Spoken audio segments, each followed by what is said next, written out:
तो महाराज हर समस्या का समाधान है दुनिया में, ऐसी कोई समस्या नहीं जिसका समाधान ना हो। अब देखिए बड़े बड़े संत कहते हैं, अब आप वो ट्रीटमेंट करवाने जाओ, क्या कहते हैं ना, क्रोध रोकने वाली जो क्लासेस होती है, हेल्थ मैनेजमेंट, एंगर मैनेजमेंट, ये आप जाते हैं उसमें बहुत समय लग जाता है। मैं आसान सा तरीका बताती हूँ आपको। बड़े बड़े संत कहते हैं, पहले से कहते आ रहे हैं, और ये केवल आपके क्रोध को नहीं रोकेगा, इसमें दो चीजें होती है। वहां तो चलिए सिर्फ क्रोध रोकते हैं, ये सिर्फ क्रोध नहीं रोकेगा, जो आपको क्रोध दिला रहा है ना उसे क्रोध आ जाएगा। जब भी आपको कोई क्रोध दिलाए, क्रोध कैसे आता है, झगड़ा हो रहा है, वो आपसे कुछ ऐसी बातें कह रहा है कि आपको क्रोध आ जाता है, उसके सामने धीरे धीरे नहीं जोर जोर से कहने लग जाना, राधे राधे राधे राधे राधे राधे राधे राधे राधे राधे राधे राधे राधे राधे। पहली चीज तो आपका क्रोध जाएगा, और आप जितनी जोर से कह रहे हैं तो आप कहने का मतलब है कि मुझे क्रोध आ ही नहीं रहा, तुम कुछ भी कहो, तो सामने वाले को क्रोध आ जाता है कि कैसा, ऐसे तो फर्क ही नहीं पड़ता। तो क्या कहेंगे आप, इतने से कहने से क्रोध नहीं जाने वाला, कहना पड़ेगा बार बार राधे राधे राधे राधे। हाँ, एक बार कोशिश करके देखना। और सच्ची बात है, ये क्रोध जाता है पर जोर जोर, मन में नहीं, जोर जोर से कहना। तो महाराज महादेव जी कहते हैं कि चलो ठीक है, मुझसे गलती हुई, मृत्यु दंड नहीं दे सकता पर बंदी तो बना सकता हूं, मैं उसे बंदी बनाकर रखूंगा। वेदव्यास जी ने कहा, अहो भाग्य उसके, अरे बड़े बड़े ज्ञानी जन वर्षों तपस्या करते हैं, तब जाके किसी किसी को आपकी केवल एक झलक प्राप्त होती है, और इसके ऐसे भाग्य है कि जन्म लेते ही ये पूरे जीवन भर आपके साथ रहेगा। ये कोई साधारण बालक तो है नहीं। महादेव जी ने कहा, अच्छी बात है, मैं 1 वर्ष की समाधि लेकर यहीं बैठता हूं, 1 वर्ष में बालक बाहर आ जाएगा, उसे मैं लेकर चला जाऊंगा। अब गर्भ के अंदर वो शुक बालक भी बातें सुन रहा था। उसने कहा, समाधि ली भी तो इतनी कंजूसी से, 1 वर्ष की, अरे 16 वर्षों की समाधि तो मैं लेकर बैठता हूं गर्भ के अंदर। और उस छोटे से शुक बालक ने गर्भ के अंदर 16 वर्षों की समाधि ली। 1 वर्ष बाद महादेव जी उठते हैं, लाइए बालक। वेदव्यास जी ने कहा, बाहर आना तो दूर, 1 वर्ष में उसका आकार भी नहीं बढ़ा। मेरी धर्मपत्नी को तकलीफ हो रही है, आप उसे क्षमा कर दें। जैसे मैंने कहा, ब्राह्मण देवताओं की बातें जो देवता है वो भी नहीं मना करते। महादेव जी ने कहा, ठीक है, आपके कहने पर मैं उसे क्षमा करता हूं, पर फिर भी 15.5 वर्ष तक वो शुक बालक गर्भ के अंदर बैठा रहता है। पर अब धीरे धीरे जब तबीयत ज्यादा खराब होने लगती है और इतनी कठोर तपस्या वो कर रहा है कि बाहर वायुमंडल शून्य होने लगा, तब सब देवी देवता ठाकुर जी के पास जाते हैं, प्रभु अब उसे कैसे भी आप बाहर निकालिए।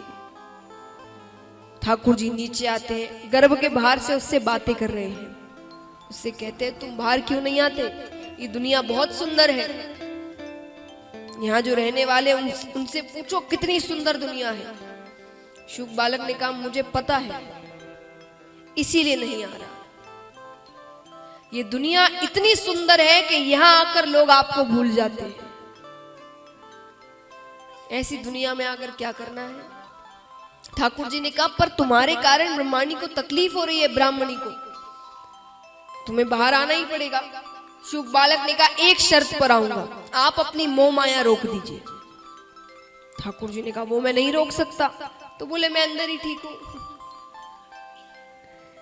तो ठाकुर जी ने कहा, ठीक है, एक क्षण में जितना समय होता है उसका जो 100वां हिस्सा होगा, उतने समय के लिए मैं अपनी मोह माया रोक दूंगा।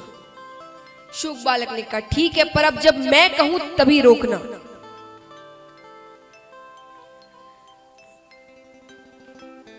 तो शुक बालक अब अंदर पूरी तैयारी कर लेते हैं बाहर निकलने की। ठाकुर जी से कहते हैं कि अब आप अपनी मोह माया रोक दीजिए। और यहाँ मोह माया रोकते ही गर्भ से श्री सुखदेव मुनि महाराज निकलते हैं। बोलिए सुखदेव जी महाराज की। तो महाराज इस प्रकार इनके अवतार की कथा है। आप कई बार कथा कीर्तनों में जाते हैं तो जो महाराज जी होते हैं या गायक होते हैं वो आपसे ताली बजाने को बहुत कहते हैं। ताली क्यों बजानी चाहिए? ऐसे तो देखिए जो बाकी चीजें हैं कि भाई वो स्वास्थ्य के लिए अच्छा होता है, ये चीजें वो अलग है, लेकिन कीर्तन में ताली क्यों बजाना चाहिए? जब आप किसी सत्संग में आते हैं वो 3-4 घंटा आपको और कुछ याद नहीं आता, और चीजों में आप नहीं रहते, आप केवल भगवान की कथा सुनते हैं। वो कई बार जन कहते हैं कि भाई 3 घंटा जब आपकी कथा सुनते हैं या किसी की भी कथा सुनते हैं वो तब बड़ा अच्छा लगता है। तब तो मन में विचार करते हैं कि अब तो भगवान में लगना है, भक्ति करनी है, पाप छोड़ देने। पर जैसे यहां से बाहर जाते हैं कुछ घंटों बाद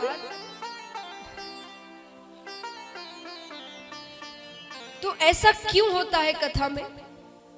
क्योंकि आप जब सत्संग में जाते हैं ना तब जीव और ब्रह्म का मिलन होता है, आपका ठाकुर जी से मिलन होता है। तब वो कुछ देर के लिए आप संसार को भूल जाते हैं। लेकिन ऐसा नहीं है कि मिलन तुरंत हो जाता है, कई चीजें बीच में आती है। जो मोह माया रूपी जीव जंतु है, भोग विलास, ये सारी चीजें बीच में आती है, आपको ठाकुर जी से मिलने से रोकती है। तो ये ताली बजाने से वो सारी चीजें दूर भाग जाती है, आलस चला जाता है। अब बैठे बैठे रहेंगे तो आलस आएगा, ताली बजाते रहेंगे तो जोश रहेगा, तो आलस नहीं आता। और कई बार आसपास भी ऐसे लोग बैठ जाते हैं जो खुद तो कथा सुनते नहीं, दूसरों को भी सुनने नहीं देते। हर थोड़ी देर में पानी लेंगे आप, सुपारी लेंगे आप, सौंफ लेंगे आप, कितनी अच्छी कथा हो रही है, अरे इनको तो हम जानते हैं, ये तो हमारे पास, अरे कथा तो सुनने दो। अब खाली बैठे रहोगे तो वो आकर बात करेंगे ना, ताली बजाते रहेंगे, जोश में रहेंगे, भक्ति में रहेंगे तो वो आपसे कुछ कहेंगे नहीं। इसलिए ताली बजानी चाहिए। ताली यानी जब जंगल में सिंह गर्जना करते हैं तो सारे जानवर भाग जाते हैं, वैसे ही कीर्तन में जो मोह माया रूपी जानवर पशु रहते हैं तो तालियों की गर्जना होती है ना तो वो सब भाग जाते हैं। फिर ठाकुर जी से आपका मिलन आसानी से हो जाता है, इसीलिए ताली बजानी चाहिए। तो महाराज अब पूरी कथा में बजाना, एक बार का पूरा कोटा मत पूरा करो।